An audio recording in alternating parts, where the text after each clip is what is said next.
Hi true crime friends, welcome back to my channel where we talk about true crime cases from around the world. Today we're going to be going to Australia.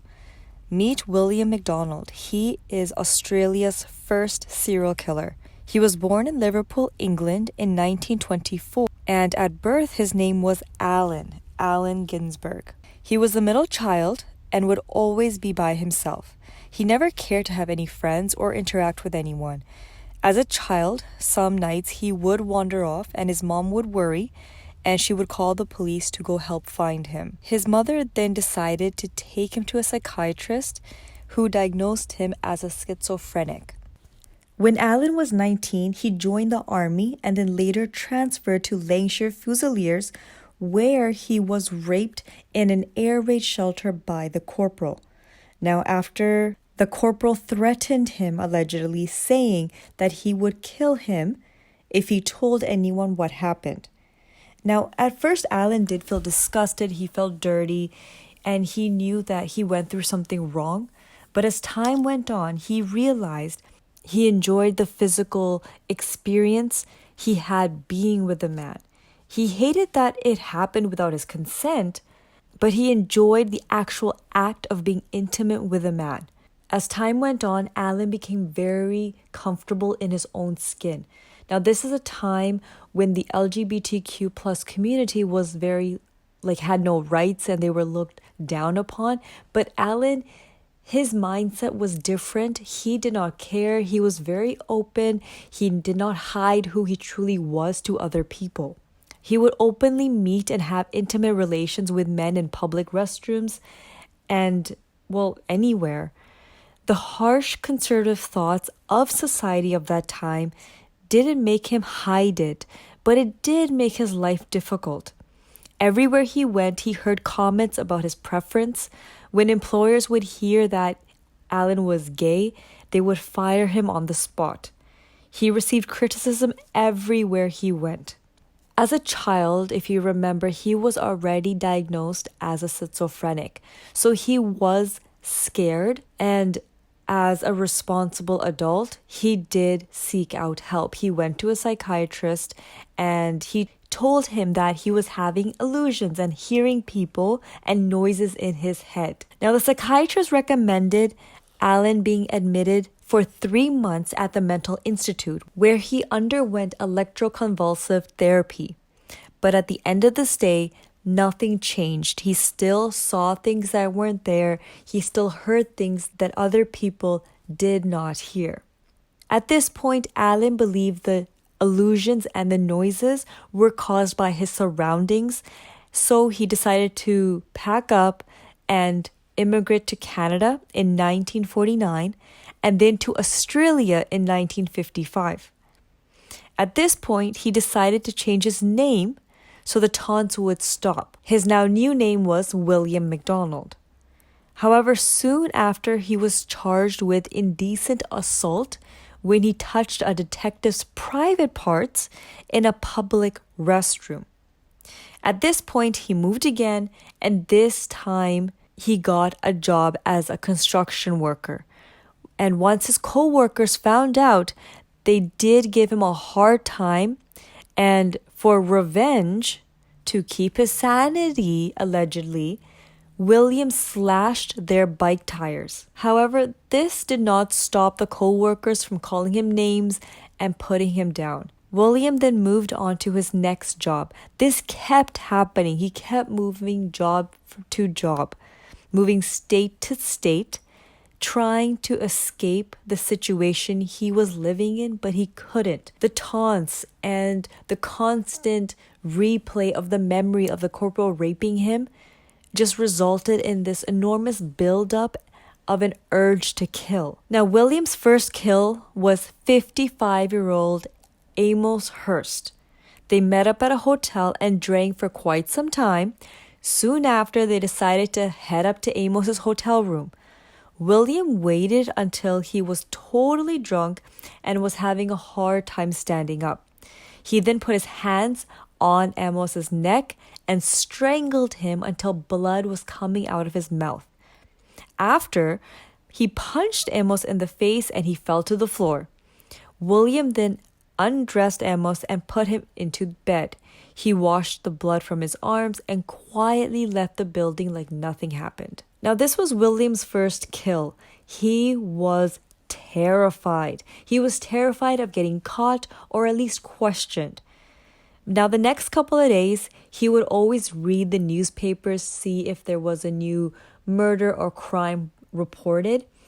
And one day, he was reading the newspapers and he came across Amos in the obituary column, and it said that he had died from a heart attack. Now, obviously, when William read this, he was ecstatic. He couldn't believe he just got away with murder. And getting away with this murder lit this fire inside of him.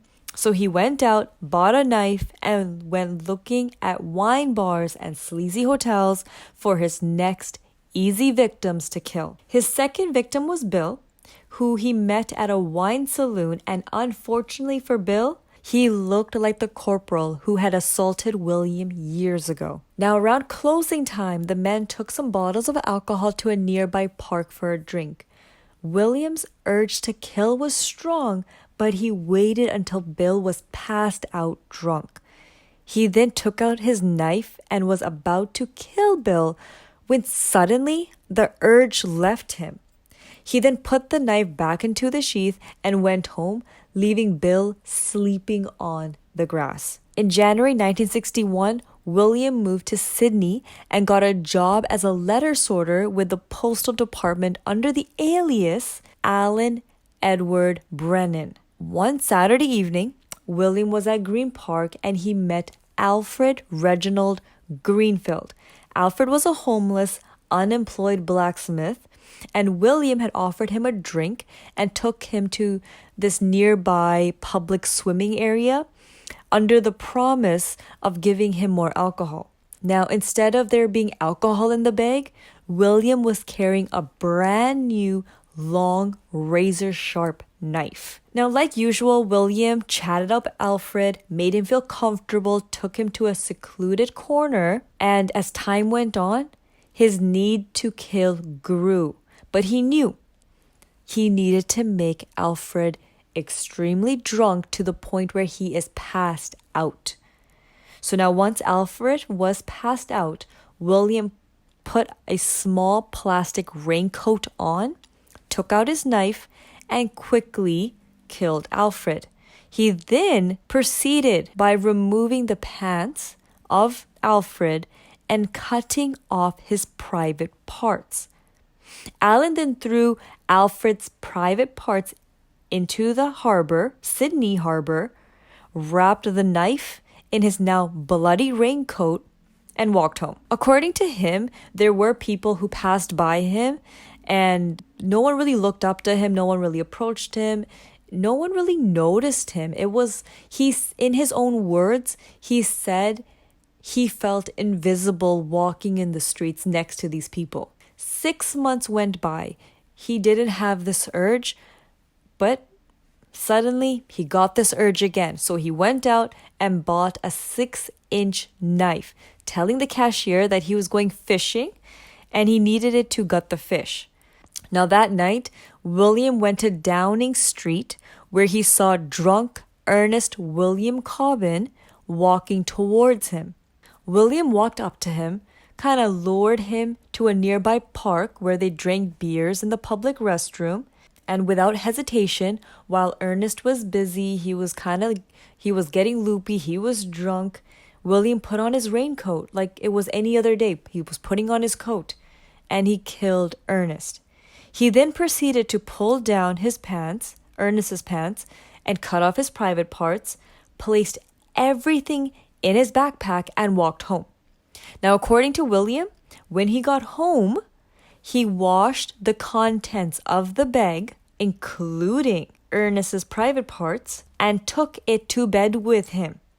The next day, William wrapped everything with a brick and threw it off the Sydney Harbor Bridge. Now, William had murdered Alfred at night. Now, 5:30 that morning, the police received an anonymous tip where someone had said that there's been a murder in the restrooms in Moore Park opposite of Bat and Ball Hotel. Now, when the police came to the scene, they saw that the entire bathroom stall was covered in blood. And again, the detectives could not find a clue who had done this. The police were frantic. Newspaper headlines were saying Mutilator strikes again. The general public were scared. Now, the police weren't getting anywhere finding who the mutilator was, so they decided to look into Ernest's personal life. Now, Ernest was married, he had 2 kids, and he lived in inner Sydney suburb of Redfern, but he was living apart from his family at that time of the killing. Now, looking into his past, nothing seemed out of the ordinary, and the police were even more confused as to why was he targeted. After murdering Ernest, William went back to his daily life, and he says that when he did read the newspaper talking about Ernest's murder, he was kind of afraid, he was frightened because he kind of was reading it as a third person. He was reading it like someone else had done it, and William was just the onlooker. Months later, William got the urge to kill again. So he went out and bought a long razor-sharp blade and packed his raincoat and a plastic bag. Now that night, it was already pouring, and naturally, he is already wearing his raincoat. And around 10 p.m., he left his hotel and found his next victim, Frank Gladstone. Now he had found Frank walking down the street, and he followed him down the street, past a police station, and then he started talking to Frank, who was drunk. And they suggested to go into a lane and have a drink. As they turned the corner into the lane, William took out his knife and killed him. Now, William dragged Frank's body further into the lane, took off his pants, and removed his private parts. Now, by this time, William has already committed a couple of murders. But this was the very first time that he was genuinely scared of getting caught. He kept thinking how Frank was there lying on the ground, steps away from a busy street. And he heard noises of people talking, of a baby crying, of steps walking past the lane he was hiding in. And he also heard police sirens, and he thought it was for him. Now, as he walked out of the lane, he made sure no one was close. He wrapped the knife and the plastic bag containing Frank's private parts into his raincoat and made sure to pick up the bottle that they were drinking since it had his fingerprints on it. And he walked down the street. And like before, there were passerbys, there were people walking up and down the streets, but no one noticed him. Again, he says that it felt like he was invisible, that no one could see him. Now, as soon as he got home, William says that he cleaned the contents of the bag, and the next morning he threw it off the Sydney Harbour Bridge. Now, back to where Frank's body was, someone had seen it and called the police. And in a short time, 30 detectives surrounded the scene. People were frantic, police were confused and frustrated more than ever. Who is this man that keeps killing and mutilating the bodies without a care in the world? Now, it was the first time in Australian history that such violent crime was taking place. The police did come up with a theory that the serial killer was a twisted surgeon, since the removal of the parts was done with a scalpel, according to them, and it looked like someone with years of experience had done it. Because of this theory, the doctors in the area were also investigated. Now, months went by and no one heard anything, and no other body showed up with the same MO. Now, at this point, William left for Brisbane, and he worked at a dry cleaning business now. And one day, customers had shown up to his dry cleaning business, but got worried because no one was at the shop and there was this disgusting smell coming from the shop. People began to worry about nice Mr. Alan Brennan, aka William McDonald, and if anything had happened to him because of this disgusting smell. So the locals ended up calling the health department, who called the police to break the door. The police, when they entered, found a rotting body so badly decomposed and wrecked by rats that was impossible to identify who it was. Now, the body was sent to the mortician, and the only thing that he could determine from this body was that it was male and it was around the same age as Alan. And when police looked around, they did not suspect any foul play. To them, it looked like an accidental death, and they pronounced Alan Brennan, aka William MacDonald, dead. Now, when his old workmates read the death of William MacDonald, they decided to attend the memorial service and pay their respects. William, who everyone thought was dead, was very much alive, but he didn't know that people thought he was dead. If he had known, he probably would have been more careful. One evening, William was walking down the street and bumped into an old co-worker who thought he was dead. Now, John McCarthy was drunk and he couldn't believe what he saw. He started saying how he went to William's funeral. How is he alive? There was a body there. What's going on? Am I seeing things? And if he was alive, why did he run away? Why did he let people think that he was dead? Now, at this point, things started clicking in William's mind, and he knew now he messed up by returning to Sydney. John, as soon as he met William, went right to the police. He tried telling them everything on who he saw, where he saw him, but the police took one look at John, saw that he was a drunk old man, brushed him off. The following day, John returned to the police station again, told them the entire story, but again, they did not believe him. John at this point did not know what to do.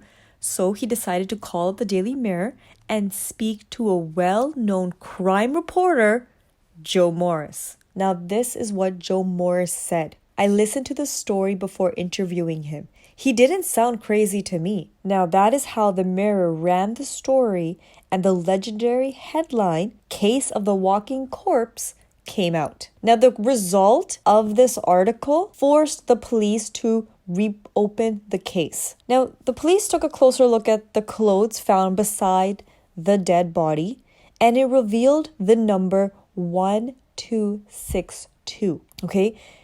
These 4 numbers were written on the inside of the coat sleeve. When they started looking into what this number meant, they found out that it actually belonged to a man named Patrick Joseph Hackett, and he was released from Long Bay Jail on October 27th, 1962, after serving a 10-day term for indecent language. Now, because of this new finding, this forced the police commissioner to exhume the corpse and have a closer look at the stab wounds and the mutilation of this body. At a closer look of what was left of the fingerprints, that they discovered that the body was Patrick and not Alan. Now, right away, the police and the newspaper editors got a hold of John McCarthy because they wanted a detailed description of what William looked like. Now, they made sure that the description was front and center of the newspaper so that everyone would read it and everyone would be on the lookout of this man. Now, at this point, William started working at a railway in Melbourne, and he had dyed his hair and started growing a mustache to kind of offset of what the details were in the newspaper. But his co-workers knew right away that the description in the papers was him. Right away, they called up the police, and the police came and picked up William. While questioning, William quickly admitted to all the murders, and he claimed that the corporal who assaulted him was responsible because from that moment on, he heard voices in his head telling him that all of these victims were the corporal and they had actually assaulted him. Now, he was charged with 4 accounts of murder. The trial began in September 1963 and was one of Australia's most sensational cases. Now, this entire trial was disgustingly gruesome. William had no shame in sharing every single detail of how he killed the victims, how he mutilated them, what he did with the parts when he went home in the mornings, how he would throw them away.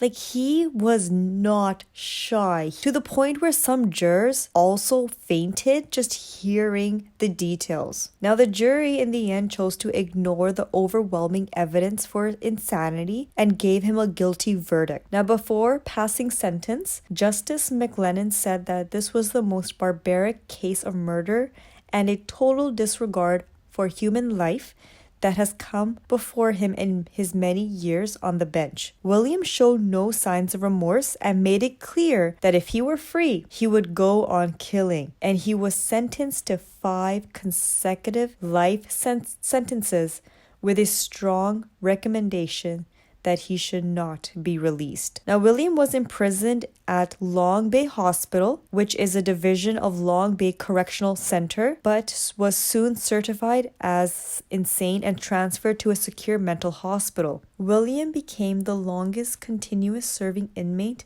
in the New South Wales prison. He stated in 2003, "I have no desire to go and live on the outside. I wouldn't last 5 minutes." Now, at the age of 90, William died from a gastrointestinal blockage on May 12, 2015, while he was still in prison. At the time of his death, William was the oldest and longest serving prisoner in custody in New South Wales. Well, that is it for this case. And if you have any suggestions, leave them down below. And until next time.